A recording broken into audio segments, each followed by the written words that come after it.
Hello! నమస్తే. అందరూ ఎలా ఉన్నారు? నేను రీసెంట్‌గా నాకు జాబ్ వచ్చిన విషయం మీ అందరికీ తెలుసు కదా! సో, జాబ్ వచ్చింది కాబట్టి నేను ఈ ఈ ట్యుటోరియల్స్ స్టాప్ చేసేసాననమాట. నాకు టైం సెట్ అవ్వక. సో, టోటల్‌గా యోగా ఫీల్డ్ పైన నేను ఉండాలని డిసైడ్ అయిపోయాను. ఇదంతా మనకి టైం మేనేజ్‌మెంట్ అనమాట.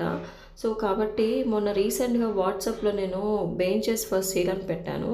ఆ పెట్టినప్పుడు ఎవరో చారిటీ వాళ్ళు చూసేసి నాకు కాల్ చేశారండి. సరే, ఎంతవరకు అది కరెక్టా లేదా అనేసి నేను పోయి అక్కడికెళ్ళి చూసొస్తే ఆల్మోస్ట్ చిన్న చిన్న పిల్లలు, తల్లిదండ్రి లేని వాళ్ళు, తల్లిదండ్రి వదిలేసిన పిల్లలు చాలామంది అక్కడ ఉన్నారనమాట. నాకు ఇది చూసి చాలా బాధ అనిపించింది. సో, వాళ్ళు అడిగింది బెంచెస్ కదా! అక్కడ పిల్లలకి కింద కూర్చొని చదువుకుంటున్నారు. వాళ్ళు చిన్న ట్యూషన్ పాయింట్ అయితే పెట్టుకున్నారు వాళ్ళు కింద ప్లేస్‌లో. ఆ ప్లేస్‌లో పిల్లలందరూ కింద కూర్చొని పిచ్చి పిచ్చిగా ఉంది అనిపించి నేను వాళ్ళకి ఇచ్చేసానండి బెంచెస్. కాబట్టి ఈ ఆల్రెడీ నాకు ఒక 4-5 మెంబర్స్ వచ్చి బెంచెస్ కోసం వస్తే రేటు ఫిక్స్ అవ్వక నేను ఇవ్వలేదు. కానీ భగవంతుడు ఎవరికి ఎక్కడ చేర్చాలో అక్కడ చేర్చేస్తాడండి. ఇది ప్రూఫ్ అనమాట. నాకైతే చాలా